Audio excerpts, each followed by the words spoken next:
मेरे पास क्लिनिक में जब कुछ कपल्स इनफर्टिलिटी के साथ प्रेजेंट करते हैं और उनके टेस्ट में देखती हूँ तो उसमें मेल का टेस्ट जिसे सीमन एनालिसिस कहा जाता है, उसको जब हम देखते हैं तो उसमें मैंने देखा है कि कुछ मेल्स के स्पर्म काउंट बहुत कम होती है, यानी तादाद में स्पर्म्स कम होते हैं सीमन में। आज की इस वीडियो में मैं बताऊंगी कि नेचुरल तरीक़ों से आप कैसे अपने स्पर्म की काउंट को इम्प्रूव कर सकते हैं।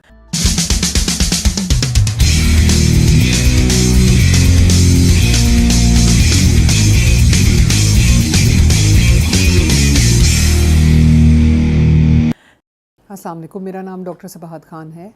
मैं डॉक्टर्स हॉस्पिटल और उमर हॉस्पिटल जौहर टाउन लाहौर में as consultant gynaecologist and IVF specialist practice करती हूँ। मेरे पास जब इनफर्टाइल कपल्स आते हैं और हम उनके टेस्ट करवाते हैं, उसमें मेल का टेस्ट बहुत इंपॉर्टेंट होता है जिसे हम सीमन एनालिसिस कहते हैं। सीमन एनालिसिस में मुख्तलिफ पैरामीटर्स होते हैं जिनको हम देखते हैं। उसमें सबसे इम्पॉर्टेंट है काउंट, यानी स्पर्म्स की तादाद कितनी है। अगर आपके सीमन में स्पर्म की तादाद 15 मिलियन से ज़्यादा है तो वो नॉर्मल रेंज में है। अगर आपके फिर उसके बाद देखी जाती है मोटिलिटी, यानी स्पर्म्स हरकत कर रहे हैं कि नहीं और आगे की तरफ जा रहे हैं। ये तो नहीं है कि एक ही जगह पे खड़े होकर वाइब्रेट हो रहे हैं और आगे नहीं जा रहे। तो फॉरवर्ड प्रोग्रेसिव मोटिलिटी देखी जाती है। अगर 30% से ज़्यादा है तो ये नॉर्मल है। इसके बाद देखा जाता है कि स्पर्म जो हैं वो बनावट या साख्त के लिहाज से ठीक हैं कि नहीं है। अगर आपके सीमन में 4% से ज़्यादा जो मॉर्फोलॉजी है वो नॉर्मल है तो वो ठीक है, वो नॉर्मल है। अब क्या चीज़ें ऐसी हैं जो मेल में प्रॉब्लम कॉज करती हैं, इनफर्टिलिटी कॉज करती हैं, यानी बांझपन का आंसर पैदा करती हैं। उसमें सबसे पहले तो कोई प्रॉब्लम हो सकता है मेल के ब्रेन में, दिमाग में, क्योंकि दिमाग के अंदर हमारे हिस्से होते हैं जैसे हाइपोथैलेमस कहते हैं या पिट्यूटरी, और उसके साथ एक और हिस्सा होता है पिट्यूटरी ग्लैंड। यहाँ से कुछ हार्मोन्स रिलीज़ होते हैं। वो हार्मोन्स जाके मेल की टेस्टिस को स्टिमुलेट करते हैं और ताकि वहाँ से स्पर्म्स की प्रोडक्शन हो, स्पर्म पैदा हो। अगर कोई प्रॉब्लम ब्रेन के लेवल पे है तो ये हार्मोन्स कम होंगे, और हार्मोन्स कम होंगे तो ये टेस्टिस को जाके स्टिमुलेट नहीं करेंगे, जिसकी वजह से स्पर्म्स की प्रोडक्शन कम हो जाएगी।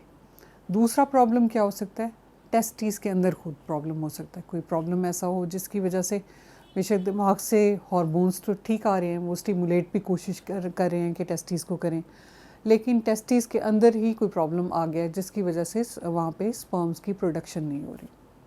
तीसरी अहम चीज़ क्या हो सकती है, वो ट्रांसपोर्ट सिस्टम है।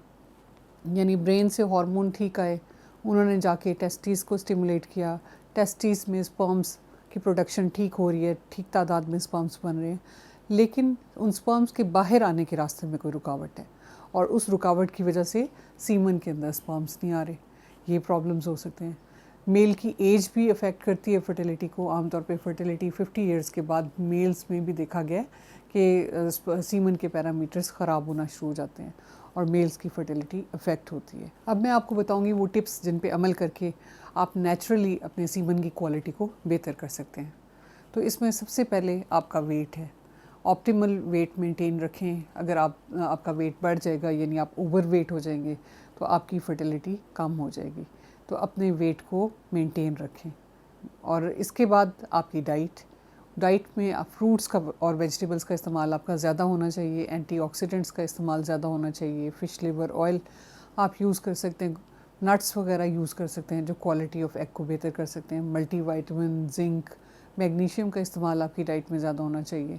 ये सारे मिनरल्स आपकी सीमन के पैरामीटर्स को इम्प्रूव करते हैं। तीसरे नंबर पे सेक्सुअली ट्रांसमिटेड डिजीज़, जो इन्फेक्शंस होते हैं, उनको अवॉइड करें। उसका क्या तरीका है? उसके लिए एक तो ये है कि जो एक्स्ट्रा मैरिटल रिलेशनशिप्स अगर किसी के हों तो उनको अवॉइड किया जाए। मल्टीपल सेक्सुअल पार्टनर्स को अवॉइड किया जाए, क्योंकि इससे इन्फेक्शन ट्रांसफ़र होते हैं, ट्रांसमिट होते हैं, और उन इन्फेक्शंस की वजह से आपके स्पर्म्स की प्रोडक्शन या उनकी साख्त में कोई प्रॉब्लम आ सकता है इन इन्फेक्शन की वजह से। अपनी स्ट्रेस को मैनेज कीजिए, क्योंकि स्ट्रेस आपकी फर्टिलिटी को कम करती है।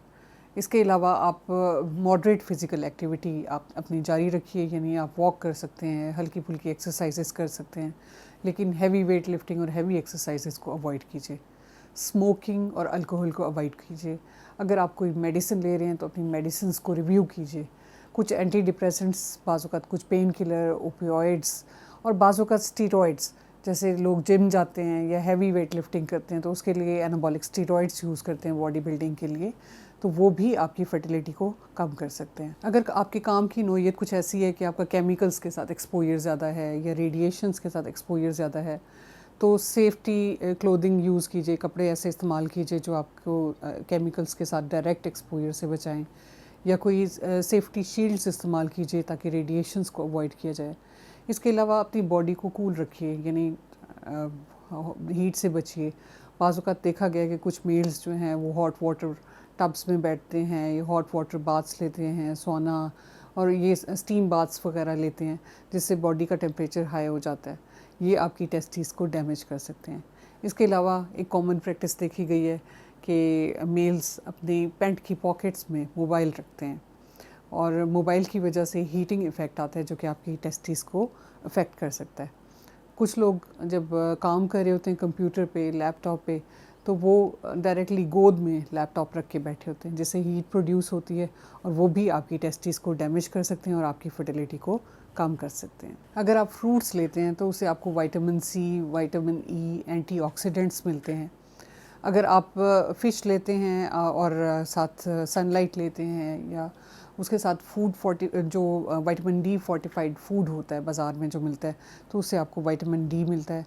इसके अलावा अगर आप होल ग्रेन लेते हैं तो उससे आपको कोएंजाइम Q10 मिलता है। यानी ये सारे सप्लीमेंट्स नेचुरल फूड में मौजूद हैं। अगर आप अपनी डाइट में इन हेल्दी फूड्स को शामिल करें तो आपके सीमन की क्वालिटी बेहतर हो सकती है। अगर आप इन सारे हेल्दी फूड्स को अपनी डाइट में शामिल करें तो उससे आपके सीमन की क्वालिटी इम्प्रूव हो सकती है। अपनी फर्टिलिटी को मेंटेन रखने के लिए ज़रूरी है कि आप इन चीज़ों को अवॉइड करें, जिसमें शामिल हैं fast food, fatty food, processed food, यानी वो बाज़ार में जो चीज़ें प्रिपेयर्ड मिलती हैं उनके अंदर कुछ केमिकल्स होते हैं, उनको आप अवॉइड करें।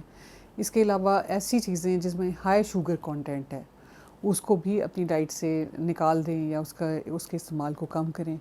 चाय का इस्तेमाल, कैफ़ीन का इस्तेमाल उसे कम कीजिए। अल्कोहल को और स्मोकिंग को क्विट कीजिए।